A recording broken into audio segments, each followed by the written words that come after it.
this type of treatment of the bears to the treatment of the little Amazonian rabbits. Yes. They have no need for air conditioning or all this advanced stuff, and they can't maintain it anyways. So that's my thinking.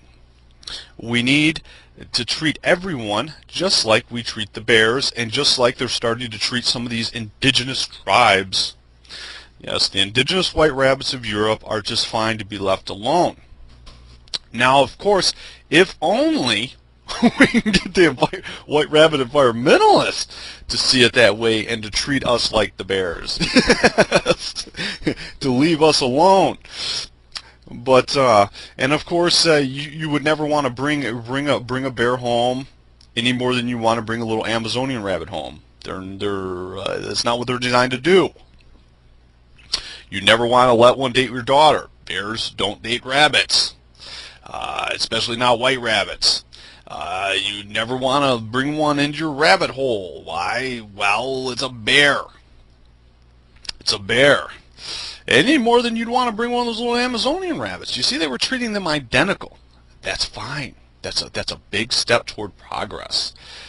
Did they sell those little Amazonian rabbits in the AK-47s? Or of course not. They don't need them. If they needed them, they'd have already made them.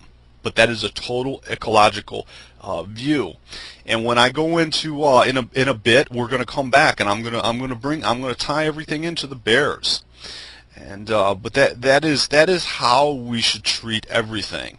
The good news is that some of the groups behind the scenes see things Horace's way, which is a very organic white rabbit way. Non-interference. Don't interfere with us, we won't interfere with you. If you interfere with us, like the black bears rummaging through the suburbs, we will have to interfere, because we have to have our rabbit holes clean, and we have to have everything sustainable and all that kind of stuff like that.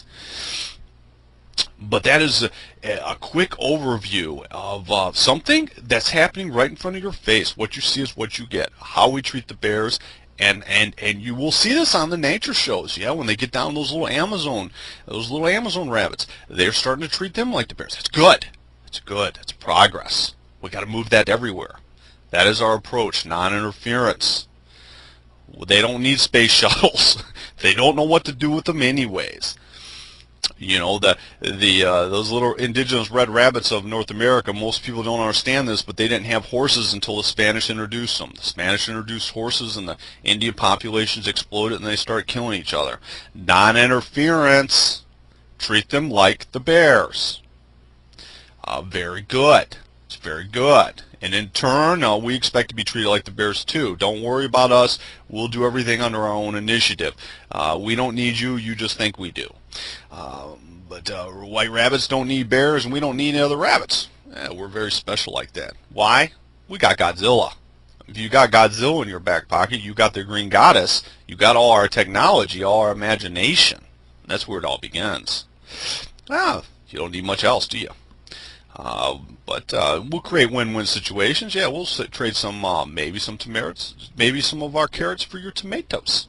Yes, but in general, that's my thinking, and I think ecologists are kind of migrating to that view toward an organic existence. And there are only two types: blood, which is the most organic substance known to man, and it's the only thing sustainable. And the other, of course, is the newly Singapore and Dubai type option. That's freedom of association. But they don't like those white rabbits that freely associate, because if they do, they're going to all go to a rabbit hole one part of the planet, and then you're going to have problems. But that's another episode, isn't it? I've already discussed that. But that's an overview of the bears, of treating everyone, treating all the rabbits and every other animal like the bears, and in return we demand equal treatment. Leave us alone. If only we could bring more ecologists along this line. But we're making progress. Yes, I'm very optimistic.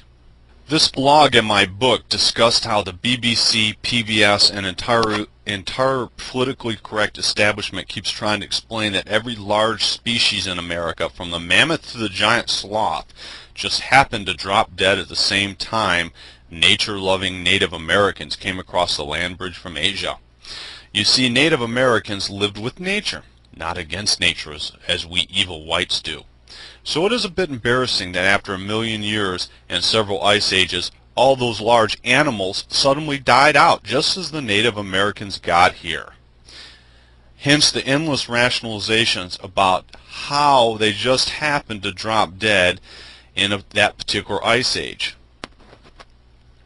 And that's interesting. I saw Discovery Channel, and when that was written, I believe, by Bob, because he's talking about a book, and the only book anyone's ever written on this particular blog is Why Johnny Can't Think.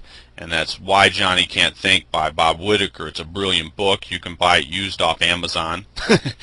Save some money there. But it is a brilliant book for kids. It's a brilliant book because Bob writes very well, and he says things, and he makes you think, and he makes you look things up. For instance, in the book, he doesn't go into the Jews, but he mentions enough to where if you looked up anything, you'd figure out who the main elites are in Anglosphere, and a lot of other clever stuff. But this is one of the arguments. This is why his book is so brilliant, because it's very easy to read, and it goes into some of this stuff. It's kind of funny. But I was watching one of the nature shows I watch, because us white rabbits love those nature shows, and they actually had someone on arguing this. How did these large animals like the giant sloth all go extinct at the same time? And they had all the traditional arguments that Bob has heard his whole entire life. And of late, this was in the past year, they've been interjecting this into it, that the Native Americans ate them all. Yeah, because they were so peaceful and with nature, and they were so shamanically balanced that they just happened to eat them all. And the argument he was making is very simple. We found all their spear tips, all these primitive type arrow and spear tips, in big mounds of their bones, along with Native American bones and whatnot.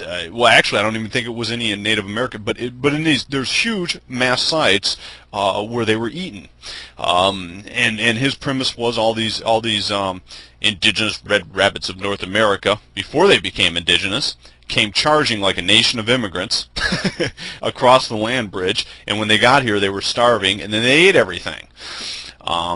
And the mounds of bones, his point was it proves Bob's point. But Bob is, this particular case, Bob has talked about this stuff for years. Why Johnny Can't Think was just a late episode. I don't know whether he wrote that 10 years ago or whatever, but it's a great book for kids. But that is a very interesting point about the last ice age and how all these giant mammals just disappeared, with all these perfectly balanced Native Americans coming in here. The indigenous red rabbits of North America came over, and all of a sudden all these species just mysteriously disappeared at the same time. Well, they ate them. Is a logical conclusion. But if you say that, you are undoing a tremendous amount of programming which says they were perfectly balanced. And we are the evil ones. We are against nature somehow, and somehow that they're perfectly balanced, and if only we lived like them, we'd be perfectly okay. Well, we'd be stagnant. And let's go on and read some more pieces that are breathtakingly brilliant. And they explain basically my environmental views. So I'm not even going to read who wrote this. I'm just going to read them as my own, because there's another point I'm going to make at the end about making things your own. That's what practical politics is about. The dead world of guilt. Dave's article below shows the fundamental difference between life thinking and death thinking. On the one side, there stands the guilty man, whose only aim is to be sterile and miserable. On the other hand is the man who demands human beauty, fecundity, and a march to the stars and beyond. It is hard to believe that a generation ago we were talking about space colonization and comparing the economic growth rates of country. Today all the talk is about how we can make up for our sins by going back to the Stone Age. Our ideal today is the non-carbon producing Ethiopian, almost the only group on Earth who are actually managing to starve. Our ideal today is the man who lives with nature, which is code for being an animal himself. There is absolutely no difference between the loving praise heaped on a stagnant Stone Age man today and that heaped on animals. This is called socialism. Now it is called environmentalism, but it used to be called Christianity. There are two versions of the story of Faust.